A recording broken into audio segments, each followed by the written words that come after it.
처음에는 그저 흔하게 일어나는 평범한 차량 인양 작업인 줄 알았습니다. 그런데 차가운 물속으로 들어간 잠수사 2명이 돌아오지 않았습니다. 그리고 다음 날 그들을 구하기 위해 내려간 구조 잠수사들마저 똑같은 운명을 맞이하게 되죠. 대체 그 어둡고 좁은 지하 터널 속에서 무슨 일이 벌어졌던 걸까요? 저도 이 사건의 수사 기록을 처음 봤을 때 도무지 이해가 되지 않는 부분이 많았습니다. 분명히 계산대로라면 아무런 문제가 없었어야 했거든요. 사건이 발생한 곳은 미국 워싱턴주 남부에 위치한 로자 우나라는 곳입니다. 주변이 온통 거대한 농지와 포도밭으로 둘러싸인 조용한 농업지대죠. 이 넓은 농지에 물을 대기 위해 현지 정부는 우나의 물을 끌어오는 지하 파이프라인 터널 7개를 만들어 두었습니다. 현지에서는 이 구조물을 사이폰이라고 부르기도 합니다. 그런데 이 터널을 이용하는 건 농부들뿐만이 아니었습니다.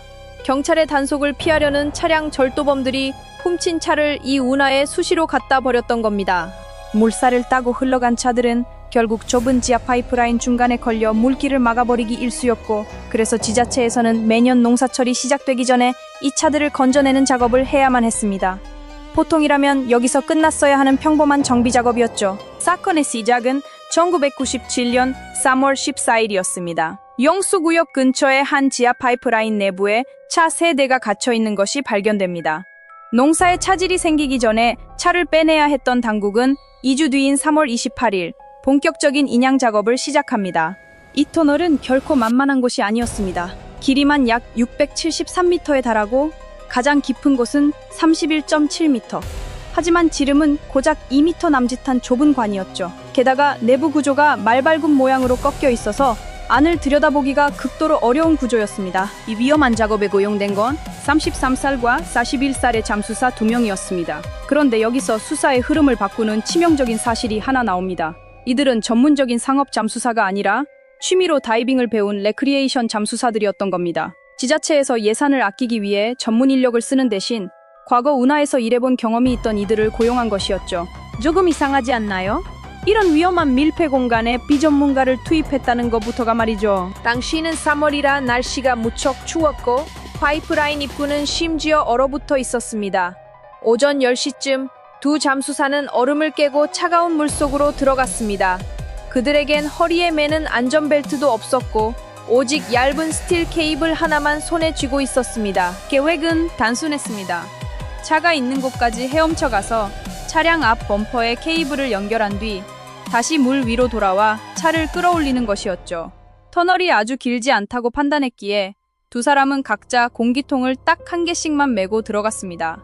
그중 한 명만 작은 비상용 공기병을 추가로 챙겼을 뿐이었죠. 공기는 1시간 정도 쓸 수 있는 분량이었고 그들이 계획한 수중 체류 시간은 약 40분이었습니다. 그런데 약속된 40분이 지나고 50분이 넘어가도록 물 위로는 아무런 소식도 없었습니다. 저도 처음 기록을 봤을 때 조금 의아했습니다. 아무리 작업이 지체되어도 공기 잔량이 남아있을 시간인데 물 위로 공기방울조차 보이지 않았던 겁니다. 사람들은 그제야 상황이 심각하게 잘못되었다는 걸 깨닫고 급히 911에 구조 요청을 보냅니다. 하지만 터널 속의 어둠은 이미 이 두 사람을 삼킨 뒤였습니다. 다음날 아침 소방서 소속의 구조 잠수사 2명이 투입됩니다. 34살의 러스티 하우버와 37살의 찰리 메스타즈 대원이었죠. 사실 구조라기보다는 이미 시간이 너무 지났기에 시신 인양에 가까운 임무였습니다. 그런데 이들 역시 앞선 두 사람과 마찬가지로 좁은 관을 타는 전문적인 상업 잠수 교육을 받은 적이 없는 레크리에이션 다이빙 전력의 대원들이었습니다. 심지어 하우버 대원은 원래 그날 휴가 신청을 냈다가 거절당하는 바람에 억지로 현장에 출동한 상태였습니다. 이 부분은 지금 다시 봐도 참 가슴이 아메오메도 임비. 지상에 2명의 직원조를 남겨둔 채 두 사람은 1시간 분량의 공기통과 작은 비상용 공기병을 메고 물속으로 들어갔습니다. 목표는 30분 안에 시신을 찾아 돌아오는 것.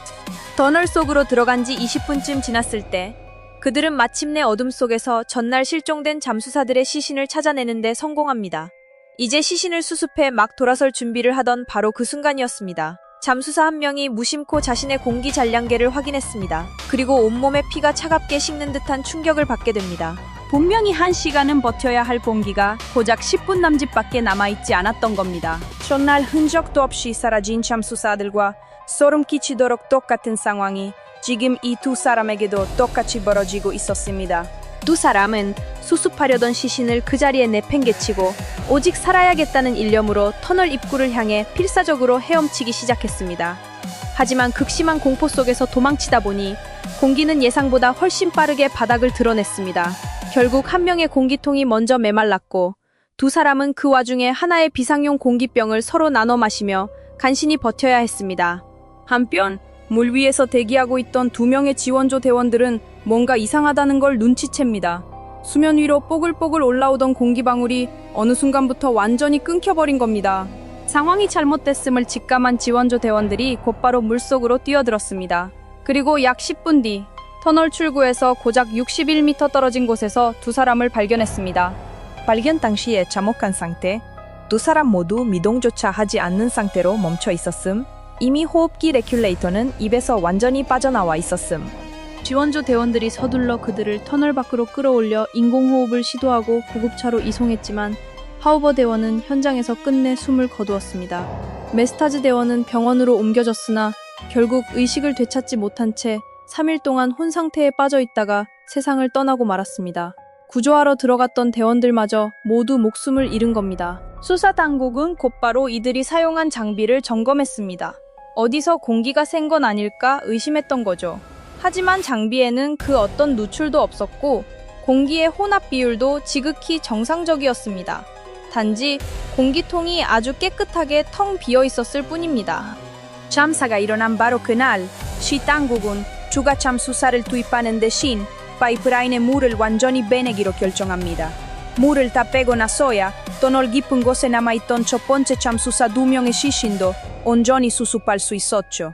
이들의 장비 역시 멀쩡했지만 공기통은 마찬가지로 완전히 비어 있었습니다. 분명히 정상적인 상황이라면 1시간 동안 쓸 수 있는 공기통인데 왜 4명의 잠수사 모두 고작 30분 만에 공기가 완전히 바닥나버린 걸까요? 저도 처음엔 귀신이 곡할 노릇이라고 생각했습니다. 하지만 동굴 다이빙 전문가들이 밝혀낸 원인은 철저히 과학적이고도 치명적이었습니다. 전문가들은 공기가 순식간에 사라진 4가지 결정적인 이유를 지적했습니다. 첫째, 차가운 수온.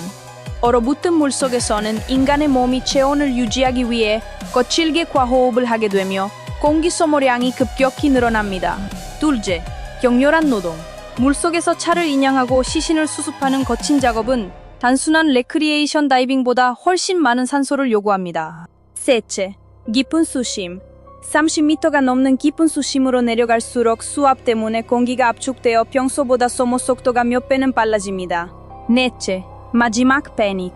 공기가 얼마 남지 않았다는 걸 눈치챈 순간 극심한 공포에 빠져 터널을 빠져나가려고 거칠게 숨을 쉬며 헤엄쳤고 이 패닉이 남은 공기를 순식간에 메마르게 만들었습니다.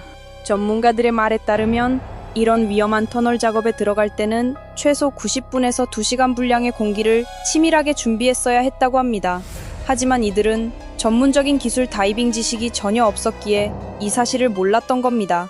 한마디로 지자체가 애초에 취미로 다이빙을 하는 사람들이 아니라 전문적인 상업 잠수사를 고용했어야 했던 사건이었습니다. 결국 이 사고로 인해 로자 용수구역 관리 지자체는 미국 노동부의 안전규정 10가지를 위반한 혐의로 37,900달러의 벌금형을 받았습니다.